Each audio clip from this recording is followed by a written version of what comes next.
দিন এমনি তার প্রতিষ্ঠান নিয়ে বা সে কিভাবে চলে কিভাবে খায় সেই বিষয়ে আমার একটু আগ্রহ জাগছে, মানে তার বিষয়ে আমি জিজ্ঞাসা করছি, সেও আবার আমার মেসেজ দিত। দুজনের একটা আগ্রহ ছিল কথা বলার। এগুলা কথাবার্তা বলতে বলতে 4 দিনের মাথায় উনি আমার বিয়ার প্রস্তাব দেয়।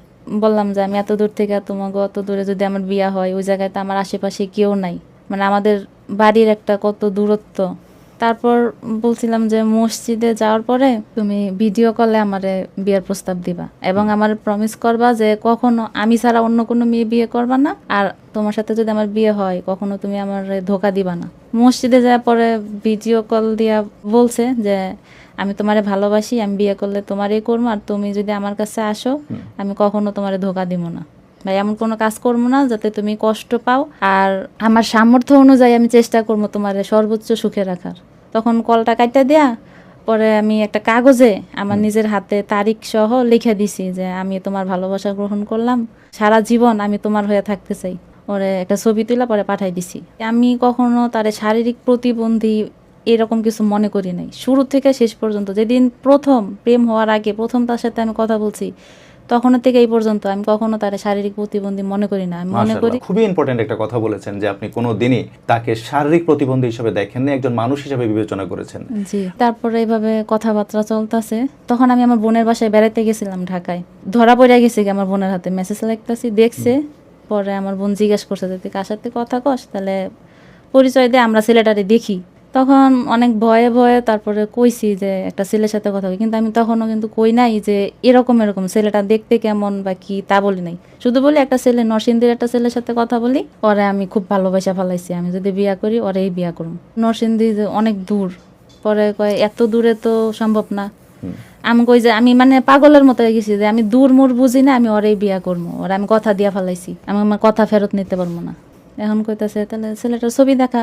এখন আমি তো আর ফুল ছবি দিতে পারবো না, দিলে আমি জানি যে আমার ফ্যামিলির থেকে মানবো না। পরে ওরে আমি কইলাম যে তোমার একটা ছবি পাঠাও, কাছের থেকে ছবি তুলো জানি শুধু তোমার চেহারাটা দেখা যায়। পরে এই ছবি আমার বোনেরে দেখাইলাম, ঠিক আছে তাহলে ছেলে সম্পর্কে খোঁজ খবর নেই। পরে আমার ফ্যামিলি থেকে ওর ফ্যামিলি কথাবার্তা হইলো, ওদের বাড়িতে যাওয়ার কথা আমাদের ছিল, ডেটও ফাইনাল হয়েছে। হওয়ার পরে হঠাৎ করে আমার বোনের কি জানে মনে হইলো, কয় কি ছেলেটার আমি ভিডিও কলে দেখবো। ভিডিও কলে তো আর দেখানো সম্ভব না, কারণ দেখাইতে গেলেই তো আমি ধরা পড়া যাবো যে আসল কি সমস্যা, আর ধরা পড়লে তো ওই জায়গায় আমার বিয়ে দিব না।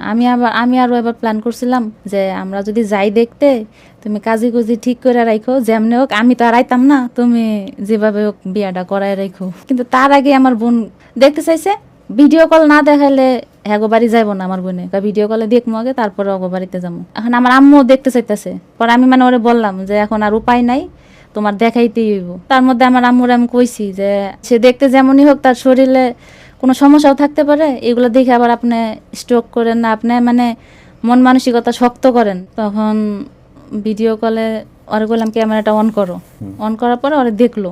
তারপরে আমার আম্মু হঠাৎ করে কইতেছে বাবা একটু তুমি হাইটা দেখাও তো।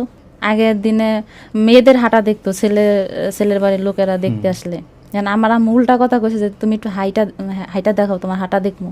তখন তো আর হাঁটতে পারবে না, মানে ও তখন চুপচাপ নীরব, কোনো কথা কইতেছে না। পরে ওরে কইলাম যে তুমি একটু মোবাইলটা দূরে রাখো, দেখুক তোমার পুরাপুরি। পরে পুরাপুরি দেখছে কিছুটা। তারপরে আমি কইলাম যে আম্মা ওই দেখতে যেমনই হোক আমি ওরে ভালোবাসা ফেলাইছি, ওরে আমি বিয়া করবো, ওরা আপনি অমত করেন না, যেভাবে হোক আমি ওরে বিয়া করবো, এতে আপনার রাজি হইতেই হইব। মানে আমি তখন আমি যে কি কইছি, বাচ্চারা যেমন কোনো কিছু চাইলে ওটা না পাইলে যেমন মাটিতে শুয়ে গড়াগড়ি করে, মানে এরকম একটা অবস্থা হয়ে গেছিল আমার। আমি কইছি যে না আমি ওরে বিয়া করবই, ও দেখতে যেমনই হোক। পরে তো আমার ফ্যামিলি থেকে আমার এখন অনেক শাসন করতেছে, বুঝাইতেছে, অনেক বুঝাইছে যে এটা তোর জন্য না। আমার একটাই কথা যে না আমি ওরে কথা দিছি, আমি ওরে বিয়া করবই যেমনি হোক। এখন ওর মতো মানুষের আমি কথা দিছি, এই কথা আমি ফেরত নিতে পারবো না, বা আমি তার ধোকা দিতে পারবো না। সে শারীরিকভাবে এমনি অনেক কষ্টে আছে, এমনি ওর কষ্টের জীবন, ওরে আমি নতুন করে কোনো কষ্ট দিতে পারবো না। একদিন সারা রাত 3টা 3:30 পর্যন্ত আমার বোন দুলাভাই আমার বুঝাইছে, অনেক কান্নাকাটিও করছে যে না এটা তোর জন্য না। কারণ আমি লাস্টে অনেক বুঝাইছি, অনেক কান্নাকাটি করছি, অনেক বুঝাইছি, সবার হাতে পায়ে ধরছি যে প্লিজ মাইনা নাও, আমি তো সংসার করবো, আমি বুঝবো, তোমরা এমন করো না, দেখি না কি হয়। ওই একটা মুসলমান মানুষ, আমি একটা মুসলমান মানুষ, আল্লাহ ওরে বানাইছে, আমারও বানাইছে। ওর যে সমস্যাটা, এই সমস্যা তো আমারও হইতে পারতো, আল্লাহ তাআলা তো আমারও এইভাবে হয়তো সৃষ্টি করতে পারতো। আমি সর্বোচ্চ চেষ্টা করছি তাদেরকে বোঝানোর, কেউ মানে নাই। তারপরে আমি যেহেতু সিদ্ধান্ত নিছি আমি ওরে বিয়া করবো, ও কইতাছে কি, তাহলে তুমি যেহেতু আমার বিয়া করবাই, তাহলে আর থাইকা কি করবা, চলে আসো। আমি কইলাম ঠিক আছে, 1 মাস 2 মাস পরে যাই।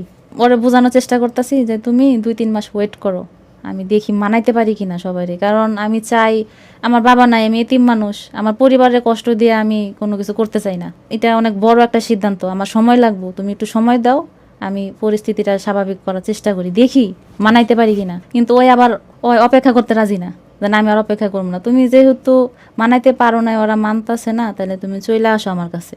পরে যখন দেখলাম যে এদিকেও মানতাছে না, আবার যদি হুট করে কোনো ছেলে পছন্দ করে আমার বিয়া দিয়া দেয়, আমার বোন ঘটকের সাথেও যোগাযোগ করা শুরু করে দিছে। তো যখন সবকিছু বুঝলাম যে না, পরিস্থিতি অন্যদিকে যাইব, তখন আমি বাধ্য হইলাম আমার পরিবার ছাইরা ওর কাছে চলে আসতে। কিন্তু আমি তার আগে অনেক চেষ্টা করছি আমার পরিবারে মানানোর, কিন্তু আমার পরিবার মানে নাই। পালাই আসি নাই, শুধু বইলে আসছি যে গেলাম, আমার জন্য দোয়া করো। তখন আমার বোন অনেক কান্না করছে, অনেক বাধাও দিছে, কিন্তু আমি এই কঠিন সিদ্ধান্ত নিতে তখন বাধ্য হয়েছি। তারপরে ওর সাথে আমি চলে আসছি নরসিংদীতে। তখন মার্চ মাসের 20 তারিখে ও বোনের বাসাতেই আমাদের বিয়েটা হয়। বিয়ে হওয়ার পর এখন পর্যন্ত কেমন আছেন? আলহামদুলিল্লাহ ভালো আছি, ওর সাথে আমি সব দিক দিয়ে ভালো আছি। কিন্তু এই সম্পর্কটা আমার ফ্যামিলি যেমন মানে নাই, ওর ফ্যামিলির থেকে ওর বোনেরা মানছে, কিন্তু আরও অন্যান্য সদস্য যারা আছে তারা আমার মনে হয় যে এই সম্পর্কটা ভালো নজরে দেখে না। এমনও হয়েছে যে অনেকে আমার বলছে যে তুমি যদি ভালো মেয়ে হইতা, তাহলে কি তুমি এরকম ল্যাংড়া একটা ছেলের বিয়ে করতা? তার পরিবারের মানুষজনের কথা বলছেন? তার পরিবারের না, মানে তার আপনজন, নিকটস্থ আত্মীয়জন, আত্মীয়স্বজন আশেপাশে, মানে ব্যাপারটা আসলে ভালো মতো সহ্য করতে পারছে না। না না, যেটা আমাদের সমাজের এক ধরনের ব্যাধি। আমরা অনেক সময় ভাবে বাঁকা চোখে তাকাতে পছন্দ করি। আমরা চিন্তা করি যে সুন্দর সুশ্রী মানুষই সবকিছু দুনিয়ার পাবে, আর যারা একটু পিছিয়ে আছেন, যারা একটু বিশেষ মানুষ, তারা কোনো কিছুই পাবে না। এটাই আমরা স্বাভাবিকভাবে ধরে নিই। না, এই বিষয়টা আমার এখন ভাবাই যে পরিবারের সবকিছু সাইডে থুয়ে আসলাম, আমি কি কোনো ভুল করলাম? আমি ওরা এখনো বলি যে তোমারে ভালোবাসে কি আমি কোনো অন্যায় করলাম? এটা তো আমার ফ্যামিলির থেকে, তারা হয়তো রাগের মাথায় তোমারে 2-4 কথা কইতে পারে, কিন্তু তোমার পরিবারের লোকজন এভাবে যে আমারে বলে, এটা কি ঠিক? ওরে ভালোবাসছি যে আল্লাহ ওরে যেমন বানাইছে আমারও এমন বানাইতে পারতো। বিভিন্ন বিষয় চিন্তা ভাবনা কইরা অন্য কোনো স্বাভাবিক ছেলেরা যদি বিয়া করি, তার সেবা যত্ন করলাম, কিন্তু হয়তো ওর সেবা যত্ন করলে তার থেকেও বেশি আমি সোয়াবটা পাবো। পরকালের কথাও কিছু চিন্তা করছি, সবকিছু চিন্তা করে আমি সিদ্ধান্তটা নিছি। ওরে ভালোবাসা কি আমি কোনো অন্যায় করছি? এটা আমার সবার কাছে প্রশ্ন, আপনার কাছেও প্রশ্ন, সবার কাছে আমি এটা জানতে চাই যে আমি কি তার ভালোবাসা কি অন্যায় করছি? মানসিকভাবে যাদের চিন্তা দূষিত, তারা এমন কথা বলতে পারেন। জি, এমন একজন সুশ্রী সুন্দরী একজন মেয়েকে বউ হিসাবে পেয়ে আপনার অনুভূতি কেমন? আলহামদুলিল্লাহ, আমি ওকে পেয়ে, আমার জীবন সঙ্গী হিসেবে পেয়ে আমি মহান আল্লাহ তাআলার কাছে খুবই শুকরিয়া আদায় করি। আমি এতটাই সুখে আছি, এতটাই আনন্দে আছি, মানে দাম্পত্য জীবন এটা ভাষায় প্রকাশ করার মতো না। আলহামদুলিল্লাহ, তাকে পেয়ে আমি অনেক ধন্য। আপনি কিন্তু অনেকের জন্য অনুকরণীয় হবেন, অনেকের উদাহরণের ব্যাপারও আপনি হবেন আজকের পর থেকে। প্রতিনিয়ত কত সংসার ভেঙে যাচ্ছে, কতজনের কত না পাওয়া, কতজনের কত কমতির কারণে, কিন্তু আপনি এমন একজন বিশেষ মানুষকে বেছে নিয়েছেন, তারপরেও আপনি ভালো আছেন, বলছেন যে আমি ভালো আছি। এবং এই যে মনের জোরটা, এই জোরটা অনেক বেশি ইম্পর্টেন্ট। আমরা প্রতিনিয়তই বাহ্যিক সৌন্দর্য নিয়ে ব্যস্ত থাকি, সেটাকে আপনি তোয়াক্কা না করে একজন মানুষকে মানুষ হিসাবে মূল্যায়ন করেছেন, এবং পরকালও চিন্তাও আপনি করেছেন যে এমন একজন মানুষের সেবা করলে হয়তো পরকালে আপনার সব কিছু সহজ হবে, আপনি হয়তো ভালো থাকতে পারবেন, আল্লাহ আপনাকে ভালো রাখবে। এই জন্য আপনাকে অনেক ধন্যবাদ, অনেক সাধুবাদ জানাই। আপনার যদি আরও কিছু বলার থাকে। আমি বলতে চাই যে মানুষ হিসেবে মানুষের মূল্যায়ন করা উচিত, মন মানসিকতা, মানুষের কর্ম, এগুলো মূল্যায়ন করা উচিত। যেমন আমি ওরা ভালোবাসছি, আমি তো কোনো অন্যায় করিনি। এই প্রোগ্রামের মাধ্যমে সবাই বলতে চাই যে আমাদের এই ভালোবাসাটা আপনারা একটু স্বাভাবিক নেন, দয়া করে স্বাভাবিকভাবে নেন। ভালো কথা বলতে না পারলেও অন্তত এমন কিছু বললেন না যাতে আমি কষ্ট পাই, কারণ আমি একটা রক্ত মাংস করা মানুষ, আমি তো কোনো অন্যায় করি নাই ওরে ভালোবাসা।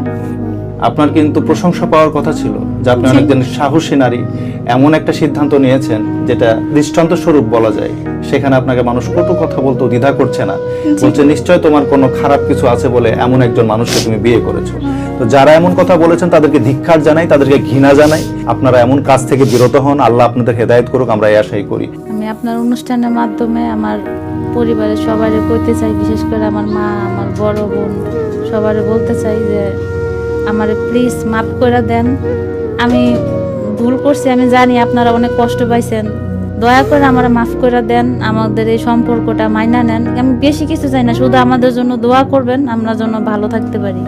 আর আমি যেহেতু এমন একজনের হাত ধরছি, তারা তো আমি কখনো ছাড়বো না। আমি সারা জীবন তার সাথেই থাকতে চাই, এবং যত কষ্ট আসুক, যাই আসুক, যত বাধা বিপত্তি আসুক, যারা আমার ফ্যামিলি থেকে হোক, তার পরিবার থেকে হোক, সবাই আমার যতই কটু কথা বলুক, আমি তার সাথেই থাকবো ইনশাল্লাহ। আল্লাহ যেন আমার সেই তৌফিক দান করে। আপনারা সবাই দোয়া করবেন যেন আমি সারা জীবন তার সাথে থাকতে পারি।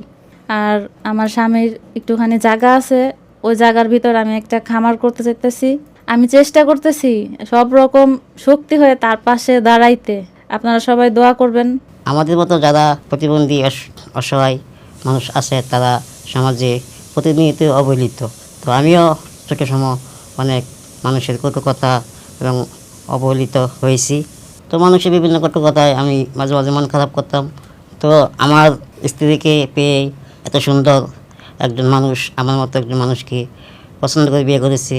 সমাজে অনেক মানুষ আছে যারা ভালো মানুষ, তারাও এরকম মেয়ে পায় না। তো আমি একজন শারীরিক প্রতিবন্ধী হয়ে যেহেতু আল্লাহ আমার ভাগ্যে এরকম একজন জীবনসঙ্গী মিলিয়ে দিয়েছে, তার জন্য আমি আল্লাহর প্রতি অনেক শুকরিয়া আদায় করি। তো